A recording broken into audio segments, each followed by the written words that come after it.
Assalamualaikum warahmatullahi wabarakatuh. Baiklah teman-teman, kali ini saya akan mempresentasikan jawaban daripada ujian tengah semester mata kuliah komunikasi data Universitas Siber Asia. Yang pertama, yakni menjelaskan diagram yang menggambarkan tentang elemen-elemen komunikasi data, di mana dari diagram tersebut dapat dijelaskan beberapa hal sebagai berikut. Yang pertama yaitu sumber. Sumber adalah entitas atau perangkat yang menghasilkan data atau informasi yang dikomunikasikan. Sumber dapat berupa manusia, mesin, sensor, atau perangkat lainnya. Yang kedua yaitu pemancar, adalah perangkat atau sistem yang bertanggung jawab untuk mengirimkan data atau informasi dari sumber ke sistem transmisi. Sedangkan sistem transmisi yaitu merujuk pada media atau saluran yang digunakan untuk mentransmisikan data atau informasi dari pemancar ke penerima.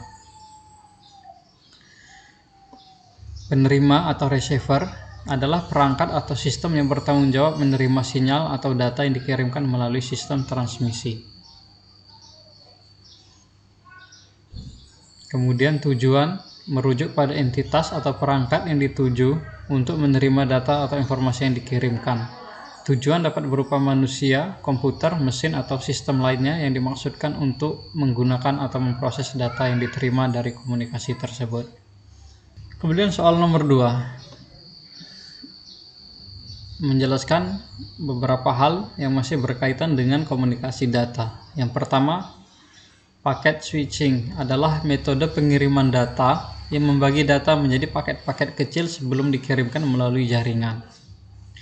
Setiap paket data dilengkapi dengan alamat tujuan dan dikirim secara terpisah. Paket-paket tersebut dapat mengikuti jalur yang berbeda dan tiba secara tidak berurutan di penerima. Kemudian circuit switching adalah metode pengiriman data yang mengalokasikan jalur komunikasi yang eksklusif antara pengirim dan penerima selama seluruh sesi komunikasi. Saat komunikasi dimulai, jalur komunikasi didedikasikan untuk penggunaan eksklusif hingga komunikasi selesai. Dalam circuit switching, sinyal dan data dikirimkan secara kontinu melalui jalur yang telah ditetapkan sebelumnya. Kemudian message switching adalah metode pengiriman data yang diperlakukan pesan sebagai unit dasar untuk dikirimkan. Setiap pesan dikirim secara keseluruhan ke node berikutnya di jaringan, di mana pesan disimpan sementara sebelum dikirim ke node berikutnya. Pesan dapat mengikuti jalur yang berbeda dalam jaringan dan tiba di tujuan secara tidak berurutan. Pada penerima, pesan-pesan tersebut diurutkan kembali dan dikombinasikan untuk memulihkan data asli. Kemudian frame relay adalah teknologi jaringan yang digunakan untuk mentransmisikan data dalam bentuk frame atau rangkaian. Kemudian asynchronous transfer mode adalah teknologi komunikasi data yang menggunakan sel berukuran tetap untuk mentransfer data melalui jaringan.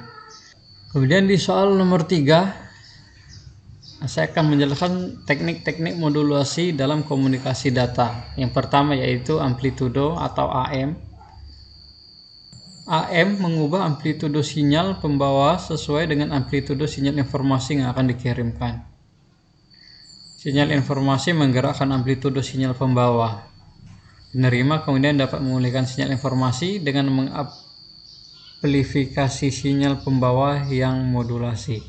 Frekuensi modulasi atau FM mengubah frekuensi sinyal pembawa sesuai dengan frekuensi sinyal informasi yang akan dikirimkan. Perubahan frekuensi sinyal pembawa tergantung pada amplitudo sinyal informasi. Penerima kemudian dapat memulihkan sinyal informasi dengan mengukur perubahan frekuensi sinyal pembawa. Kemudian ada phase modulasi atau PM, ada modulasi amplitudo frekuensi atau AFM, modulasi amplitudo phase atau APM. Kemudian soal nomor 4 yaitu media transmisi yang digunakan dalam komunikasi data. Nah, ini yang paling terkenal atau paling sering kita jumpai yaitu kabel tembaga. Kabel tembaga seperti kabel twisted pair, dan kabel koaksial digunakan secara luas dalam jaringan komputer dan telekomunikasi. Kabel tembaga dapat mentransmisikan data dalam bentuk listrik dengan kecepatan yang beragam, tergantung pada kualitas kabel dan jaraknya. Kemudian ada teknologi yang lebih terbaru lagi, yaitu serat optik, di mana di serat optik ini menggunakan cahaya untuk mentransmisikan data melalui serat kaca atau plastik. Serat optik memiliki kapasitas yang tinggi, kecepatan tinggi, dan keandalan yang baik. Kemudian ada gelombang radio, satelit, pengantar udara atau wireless. Pengantar udara mengacu pada media transmisi yang tidak menggunakan kabel atau serat optik.